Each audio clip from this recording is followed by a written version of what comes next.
Yeah, she was kind of like a second mom in a way. Like she was always around, and she just leaked it one day, and she got like a bunch of views off of it. Danielle, thank you so much for being here, for coming on POVz. Thank you for having me. Oh my gosh, I'm so happy you're here. I've loved watching your journey. You're someone who is so authentically you. You share about everything that matters to you in all your content, which is something that we value so much here at the show. So starting off, I'd love to know, what was your journey like coming in to the public spotlight in such a big way? Like, were you ready for that? What was the moment? How did it happen? Yeah, I think I wasn't ready in a way, but I also think I kind of had to be because it was so fast, and I was also so young when it happened, and it was through an app called Musical.ly, which is now TikTok, obviously. But it was weird, and it was really overwhelming because I went from just being like this girl who went to school every day, and then randomly I started gaining all these followers and kind of was forced to grow up in a way almost, and I just became like who I am now. So it was really weird, but I feel like now, you know, I'm so thankful, and it's something that's became normal to me. But back then it wasn't. It was crazy. Right. And do you ever think back and wonder what life might have been like if you had more of a traditional all the time childhood? I'm always like, I wonder like what would have happened if I didn't download that app that day, or if I didn't post that video that day, because it would be so different. Like, it was really just one or two things that made me the person who I am today, which is crazy. And if you could go back in time, do you think you would stop yourself from posting that video?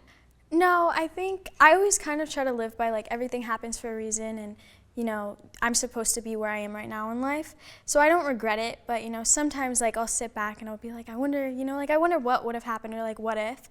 But I'm glad to be where I am, and I feel like I'm right where I'm supposed to be in life. So that's awesome. And today I just really want to get to better understand your unique point of view on the world. I feel like you've experienced so much, you've opened up about so much.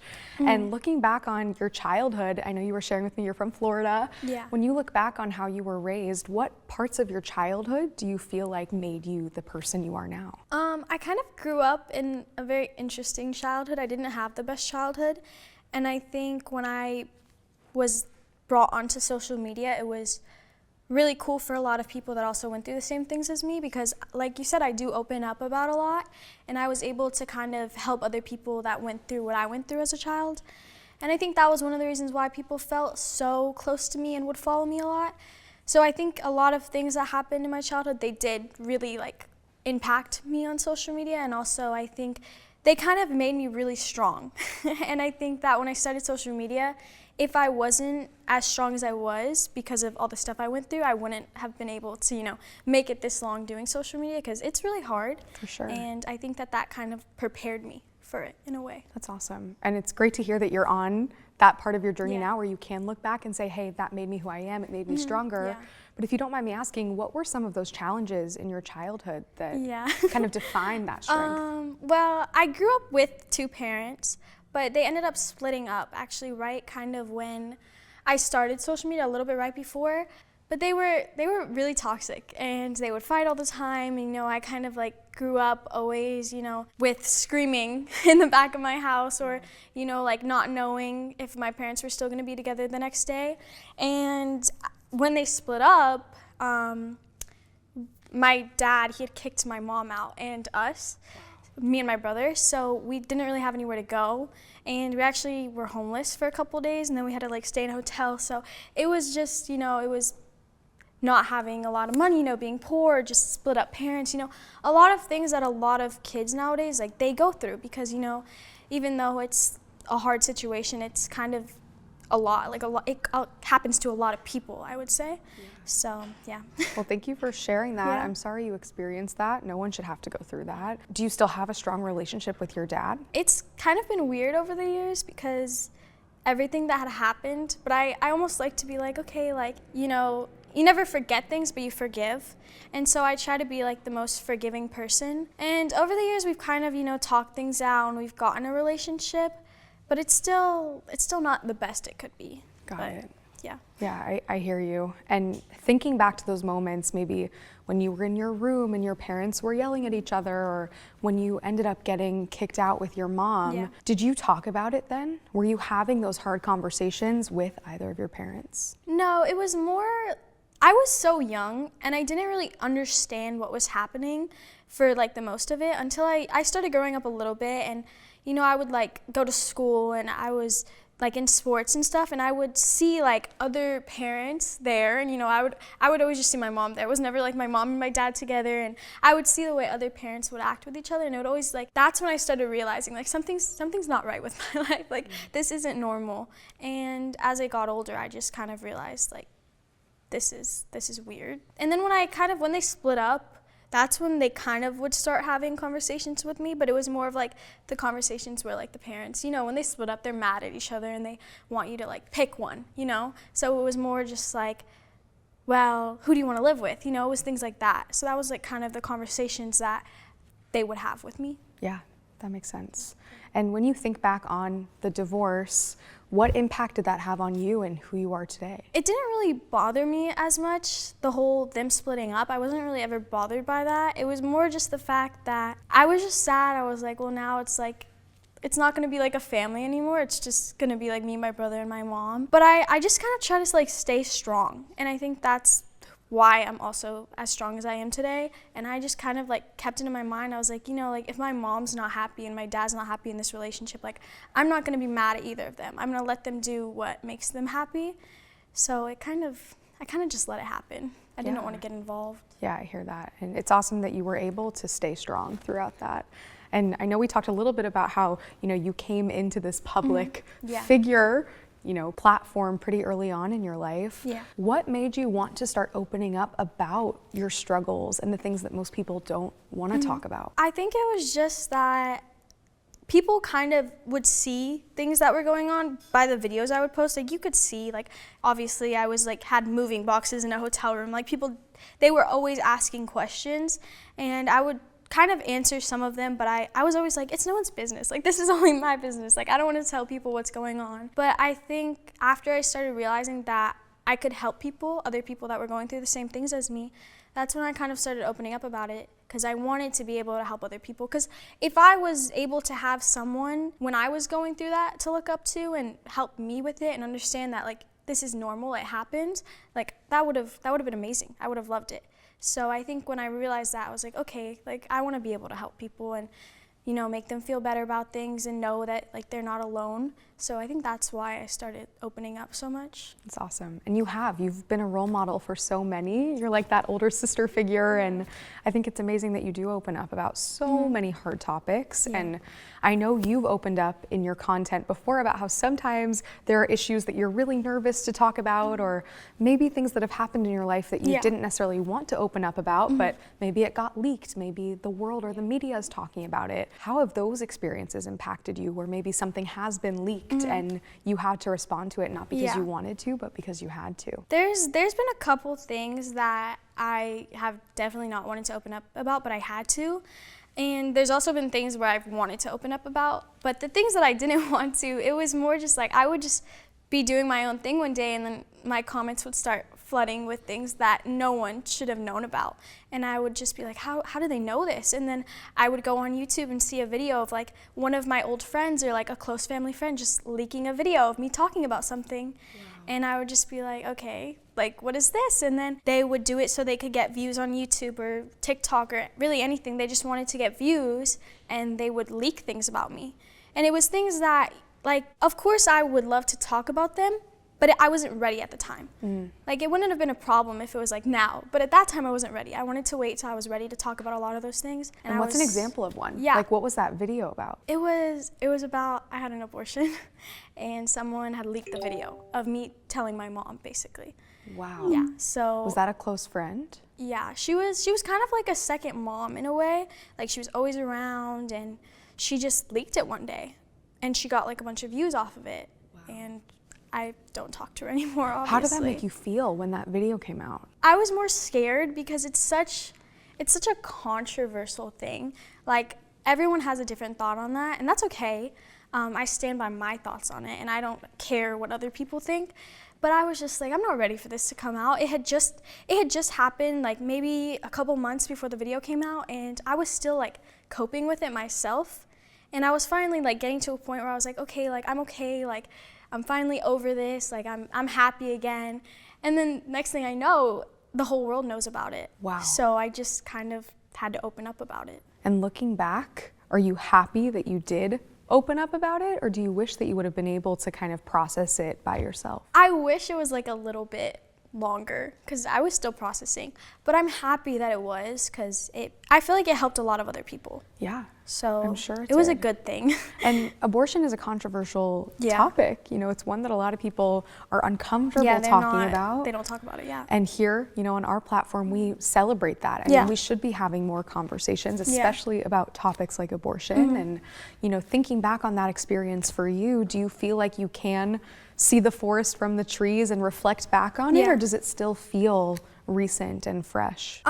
I definitely think it's something that I'm like proud of now. Like I'm proud of my decision, and I'm like proud that I was able to like overcome it. But I think looking back, just because it's all over the internet and I still get comments about it or videos made about it, or people talking about it, it's almost like I'll never be able to like get over it, really, just because I'm always having to talk about it, or people want to know more things about it. So it's kind of like a never-ending subject, but I also feel like it's a good thing in a way, because the people that really do need help with those type of situations and, you know, need like advice on how to deal with it, I'm there.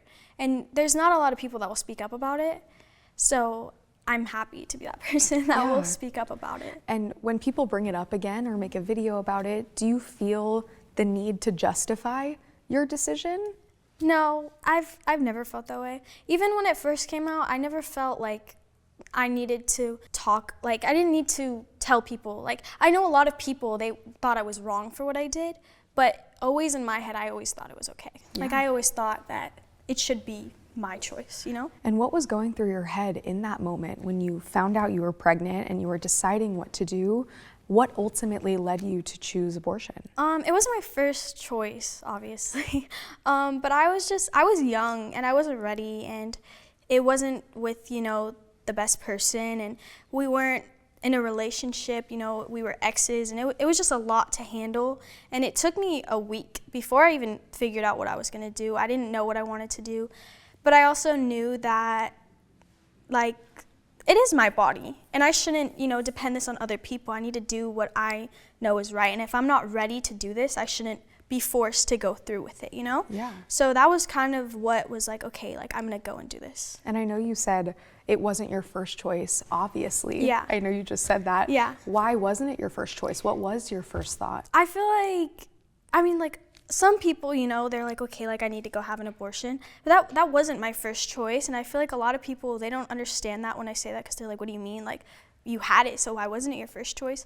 I didn't really have a choice. I just didn't know what to do. And I didn't really understand a lot about abortions. It was kind of all new to me when it happened. I knew what it was, and, you know, I like have always been like woman rights. Like that's always been something I've talked about. So I was like, okay, like I agree with it, but I've never been put in those shoes before, so I didn't know what to do.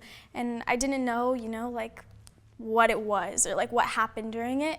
So I kind of was just scared. I didn't know what to expect. So it wasn't my first choice. My first choice honestly was nothing. I just didn't know. I was just like, what am I gonna do? And then I think after I like thought for a while, I was like, okay, like I wanna do this. And when you had heard about abortion in the past or have had conversations about it, what was your view on abortion before you had one? Well, I always agreed with it. But there was some times where I was like, I don't understand why, you know, people would do it, you know? Like, I didn't understand. I agreed with it, you know, for certain things, but I was like, I don't understand, like, you know, like, why? Like, why do you want to do it? Like, you know, if you're in, like, the right place, like, why do it? But then I got to it, and I was like, okay, like, it's not like I'm in, like, a terrible place right now. Like, I could do it, but I just don't want to. Yeah. And I feel like that's when I was like, okay, like this should be someone's choice, like, you know? Yeah, and it's interesting hearing you say that, you know, till it happened to you, did you really understand maybe another side I didn't. of that issue? Like I said, I agreed, but I didn't understand. Super and that interesting. really opened my eyes to what it was. And then I like got really interested in it, and I started like learning a lot and just, you know, really putting myself out there to, you know, kind of be in like abortion rights and stuff. And now that's kind of like all I'm about. I talk about it a lot. It's awesome. And for people out there who maybe don't respect your decision, what do you say to them typically? What's your response? I don't care because a lot of the people that don't support it, honestly, they're a lot of guys, I would say. A lot of the people that comment on my stuff, you know, telling me that I was wrong, they're a lot of guys. And personally, I feel like no guy should be able to speak on a woman's choice. I get it if, you know, they want to be involved or something, but you shouldn't be able to tell someone what to do with their own body, you know what I mean? And so I don't care. I just let them say whatever they want. I used to get mad and I used to like say things back to them, but now I'm just like, you know what, my body, my choice. I don't care what you have to say. I hear that. And if you were looking back on that experience and you could pause time, maybe go back, switch a few things around, would you have done anything differently? Would your decision be different? It would be the same. Thanks for sharing that. And I know you open up about so many other topics on your platform, and I remember watching a video when you also publicly came out. Yeah. What was that experience like for you? It wasn't that hard. A lot of people supported it, but it was more just people thought I was lying. Like they all were just like, oh, you're coming out for clout, or you just want to do it to like fit into a trend, which was annoying because I feel like it's such a hard thing for people to come out nowadays, and that's why people don't want to come out, because when you come out, people always say like, oh, it's just a phase, or they're just doing it, you know, to get attention, which is not the case. Right. And that was kind of what was really annoying about that situation. And just for anyone watching, what did you come out as? I came out as pan. Awesome. And yeah. what does pan mean to you? It kind of just means that you don't really care about gender. Like, I don't have a preference. I don't care if I would be with anyone. I kind of base it off of their, you know, their personality and them. I don't want to be with someone for their looks or their gender. I want to be with them for, you know, the person they are inside. So I feel like that's really what like pansexual means. And when did you know you were pan? It was kind of just like, I was always just kind of saying that to people. I was like, I don't care about looks or like what someone looks like. I just want to be with them for them. And then I started realizing like that kind of went with gender too. Like I would date any gender as long as I like the person they are. And that's when I was like, okay, like, you know, I think I'm pan. And I'm sure that came with a lot of hard conversations, you know, having to share that part of your identity that maybe you hadn't shared before. Yeah. How did that go for you? Did you first tell your family, then you told your friends, then the internet? What was the order of operations? Honestly, it was like, I had been saying it for a while, and I would say it in videos. People just wouldn't really catch on to it. Like, I would just be like, when people would ask me, like, what sexuality were you? I was like, oh, I don't have a preference. And people didn't really, like, understand what that meant. They were just like, I don't get it. But I kind of, like, my mom kind of knew. She didn't really care. She's not very judgmental. Like, she kind of just lets me do my own thing. And I kind of let my other family members and my friends know by coming out on social media. So when I came out, they kind of just knew from there. Nice. And do you still talk a lot about your sexuality? Yeah, I do. When people ask me or they ask, like, advice on coming out, I'll always speak about it. But it's not something that I like post all the time. But when I get asked about it, I'll talk about it. Got it. Well, thank you for sharing your story and for being public about that. I'm sure it's helped so many people. Yeah. What are some other topics that, you know, are maybe more difficult for you to talk about and post about? Are there any topics that you feel uncomfortable talking about? I think the only one that kind of makes me like a little like stressed out and like still anxious to talk about is the abortion. I think that's the only one that I've ever had problems talking about, which I talk about it because I want to help people, but like still when I'm talking about it, like I still get like the chills in my body when I'm speaking about it. And what parts about the abortion issue is the hardest for you to talk about? I think it's just like the words coming out of my mouth that I had one. It's weird to say it out loud, you know, because I expected to tell people, but maybe when I was older and like, you know, a little bit longer away from when it happened. So I feel like it feels really recent to me still. Totally. So I still, you know, get like nervous to talk about it. But I'm happy. I'm happy to talk about it. Good. And it's natural to be nervous to talk about hard topics too. So I hear you on that. Do you feel like any of your views surrounding abortion, maybe before you had one, was connected to your religion? Are you a religious person? I've never really been a religious person. I mean, I believe in God and stuff like that. Growing up, I mean, I wasn't really in a very, very religious family. My grandparents were more the religious ones, and, you know, my parents never really were. So that was never something to really do with it. It was more just I didn't know about it. Yeah. And that was really the problem. Have you ever questioned God or your relationship with God? I've never questioned it. I've always kind of like just, I don't know. I've always just been like, you know, like I've always believed in it. I've never had any like questions or, you know, like ways to like try to, I don't know how to explain. I don't know a lot about it. Yeah. But yeah, I never questioned it. Nice. Well, I feel like we've gone through a lot of maybe the first part of your life and some of the formative experiences that you've had. Would you say that maybe there was another turning point in your life that maybe gave you some clarity on who you are today? Maybe a difficult moment, a difficult experience? I feel like it was all the things we talked about. I feel like those are really the things that made me who I am. Because those were the hardest parts of my life, I would say. Yeah. And I mean, I've had hard times, but like I said, like I've kind of just known how to deal with them, and those were the only things that were like hard for me to deal with. Yeah. So those were really the only things that were hard. Well, there was one more I thought of that I wanted to ask you about. I know another instance where maybe you were thrown around in the media was when it came to conversations about your age. Oh yeah. What happened? What happened there? There's a lot of like controversy. A lot of people don't know my age. They like say that I'm like all different types of ages. Like I see comments sometimes that I'm like 12, 13, 14, 15, 16. Then some people will say I'm 17, which I am. And a lot of people also sometimes will think I'm older just because I have a lot of tattoos and a lot of piercings. So some people think I'm older, but a lot of people think I'm younger than I say. And I just ignore that, because that doesn't really bother me, because I know, like, I'm myself. I know how old I am, and, like, that's all that matters. And the people around me know it, and so I don't really care what the media has to say about that. And why was that controversial? Like, why do you think everyone wanted to know your age? I don't know. And to this day, I still question why people are so obsessed with, like, a random girl's age that they don't even know. And I've never been able to understand it. I think it's just because I feel like I have a lot of haters on social media, and I think that that's something where they can hate on me for, you know, like if, you know, like they're like, okay, she lied, I'm gonna hate her now, you know? So I feel like it's an easy way for them to say, oh, I hate her because of this. Got it. So I think that's just why they wanna find everything out about me to not like me. Always. And how do you deal with the hate?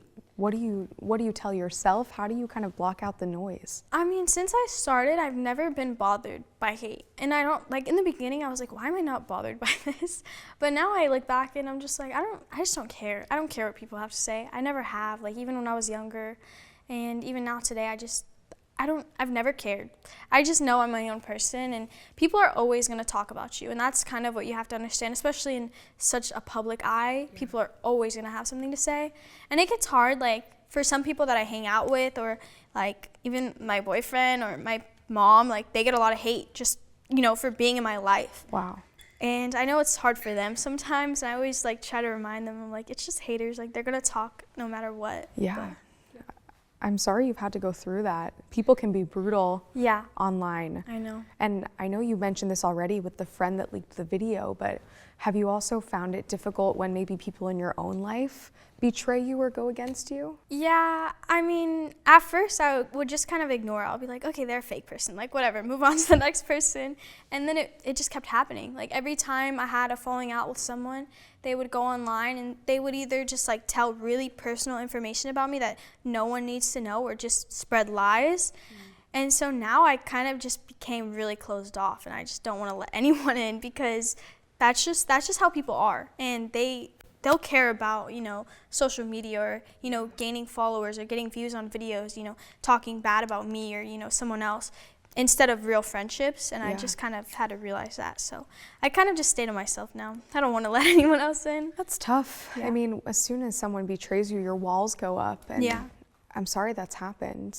I feel like I even read, you know, as I was preparing for our conversation today, that even your dad like released your birth certificate online. What happened there? Well, he kind of didn't like that I was on social media, and he would reach out to my mom a lot, and they would fight about it a lot, actually, was to get me off of social media. And for the past, I think, like, it just stopped a year ago. My parents shared custody.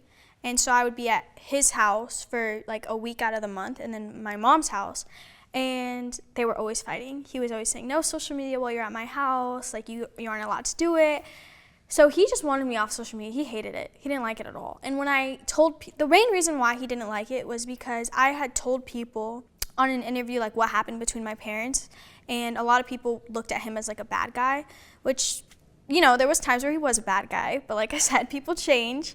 So a lot of people gave him a lot of hate, and they like found his Instagram and his Facebook, and they were just giving him a lot of hate. And even to his wife, they were, you know, going to her and trying to get her to like speak on things about me. And so they he wanted to do whatever he could do to get me off social media. And even if that was going on social media and agreeing with these haters on there. So that's what he did.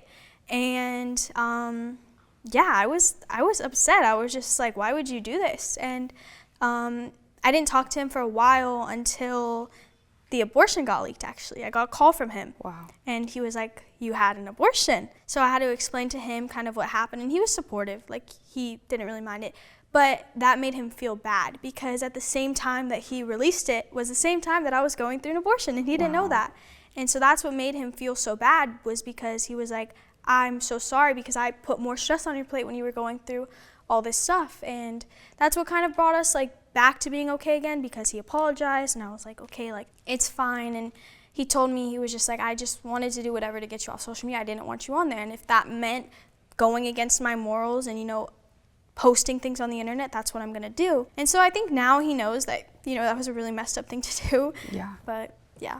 Thank you for sharing. I'd love to know, for the people who maybe don't understand you and the people who give you hate, what do you want them to know? I know you're pretty confident and strong in saying, you know, I don't care, but I think it's also in our nature to like worry how people feel about us. Like, what would you say to someone who doesn't get the full Danielle? I just feel like they don't know me. And as much as people think they know me, just because they see like my videos and stuff, and people will even comment, they'll be like, I watch all her YouTube videos, like I know every single thing about her, but you don't. I'm very different in person than on social media. And I feel like as much as people want to say like, oh, I'm so real on social media, no one's real on social media. Everyone tries to be more perfect or look better on social media. And even I do that, because who wasn't, you know, like who doesn't want to look better on social media than in person?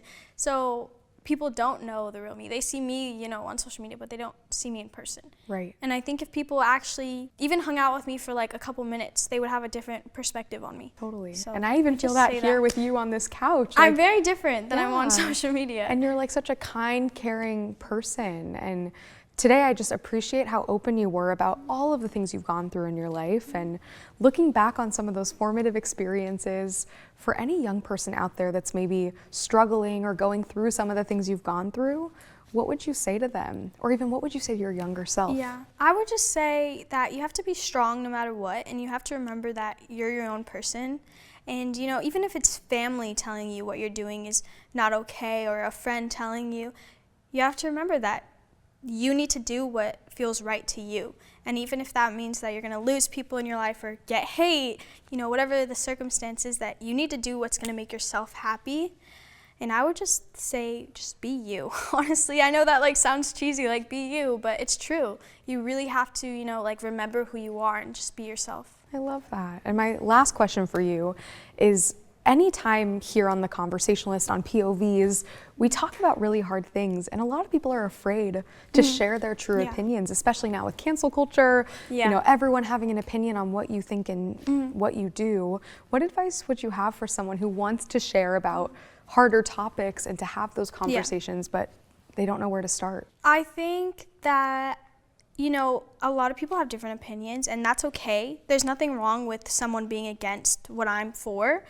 But I think it's okay to speak up about it, because there is people that agree with the same things as you or me, and, you know, they want people to speak up about them. And I feel like people are too scared to. So I'm like happy to be that person to speak up about, you know, some things that are really political and controversial. But I would just say, you know, I feel like my best advice would be not to get mad at someone because they don't support your opinions, but just kind of try to educate them. And, you know, if they still don't agree with it, that's fine, because you have to let people, you know, have their own choice. Okay, Danielle, something we do here on POVz that's super special is we bring in audience perspectives from our Gen Z community. So keep an eye on your phone. We're gonna send you some text messages and I want you to react and share your opinion. You ready? Yeah. Let's do it. Influencers who promote Bang Energy definitely don't drink it and are only in it for the money. Wow, that's spicy. That's definitely not true. I'm a promoter for Bang Energy, and I don't promote their energy drinks just because I'm underage. But I actually do drink their drinks, and a lot of people don't think that because, you know, it's like a video and they can't like hear the drink moving around. But I do drink it, and it's not just for money. Like, I'm happy to, you know, promote a company, especially when I enjoy drinking their drinks. So yeah. Well, it's nice to hear you say that. It's an interesting perspective. I think it's hard to know, right? When you can't see the person drinking it or you can't hear it. Yeah, and people, they always just like to spread things, so yeah, always. Awesome. I think there are a lot of parents making their kids post on social media and get famous so the kids can make them money. Ooh. This is something that everyone says about my mom. Really? So this is something easy for me to answer. I think that's actually true for a lot of parents. I've seen that happen a lot. But for me, I actually post this because I want to, and it's not something my mom forces me to do, and she doesn't make money off it, even though everyone says that, but it's not true, actually. Okay, well, that's good to know. Shout out to your mom. Yeah, shout out to her. When girls get pregnant at a young age, it's most likely because they have a toxic family dynamic. I don't think it's because of that. I mean, I think sometimes, you know, it like a lot of people that have had toxic families, but I don't think that's why. I think it kind of just, you know, it happens for a lot of different reasons. I feel like people always try to like make that as an excuse. They're like, oh, well, that only happened to her because of this, but that's not true. It can happen for any reason, really. There are a lot of stereotypes. Yeah. Like, I even remember watching Teen Mom when I was younger on MTV, and it just creates that narrative. So. And I don't want to say it's like those shows' faults, but in a way, they made a bad name for a lot of like teen moms, and they made it hard for people to like open up about it because they have these TV shows showing like these terrible families and like the girls, you know, getting pregnant at a young age, but that's not the same for everyone. Right. So it's like almost like bad representation. Yeah. Have you found any positive examples of, you know, not teenagers? really. I'm trying to, but no. I hear ya. Photoshopping on social media is so toxic. Anyone who does it shouldn't have a platform because it creates a false reality for young people. Whoa. I think like, yeah, if you're like photoshopping crazy, but I mean like even sometimes like when I have like a pimple or something, like I'll smooth it out, you know, on like Facetune because like I said, everyone wants to look more perfect on social media. But I do think it's good to show like your real self because I'll show myself in YouTube videos with like no makeup on and people see my acne, but then, you know, on Instagram pictures or TikToks, it looks more clear. So I feel like as long as you're showing people, you know, the real you and then also like the put together you, it's okay. Because I know like there's a lot of girls on social media that will only show them put together and that, you know, that creates a lot of damage for a really young girl who's looking at them and being like, I wish I could look like this with no makeup, or I wish I could have this body. So I think as long as you know, you show yourself, like I try to show myself when I look disgusting and then also put together so people, you know, they can see the difference that, you know, and it's not human everyone, nature. Yeah, not everyone looks great all the time. Yeah, I'm guilty of it too. Like I always want to put out my most put together self online. But in reality, you don't always look like that. Yeah, and I think it's also good to normalize. Like you just even said, you know, when you look disgusting, like you never look disgusting, but we're led to believe that. Yeah, you think it, but you don't. Yeah. And do you feel like you are able to give your whole self online? I mean, even like when I post with like no makeup, like all the comments were like, oh my God, she has so much acne, like clear up that acne. But like they forget that I'm a teenager, like going through hormones and I'm gonna have acne just like they have acne. So, you know, people forget that. But. Yeah, we gotta normalize that. We're humans, you know? Yeah. That's awesome. Danielle is so good at speaking and opening up about important topics. She should host her own podcast. I honestly agree with that. I've actually wanted to do my own podcast because I feel like it could be really cool. But yeah, maybe one day. I mean, if you had a podcast, what are some of the things you would talk about? I feel like honestly, a lot of the things we talked about today, I would probably bring like more people in that have experienced, you know, things like I have. So it's not always just me talking about it. You know, I would love to hear it from other influencers. I love that. So we got to schedule a part 2. Yeah, hopefully one day more people will open up about it. And you're really starting that trend. So thank you for being so open and starting these conversations, both here on this couch today and with everyone on social media. You're truly an inspiration. Thank you. Thanks, Danielle. Thank you for having me.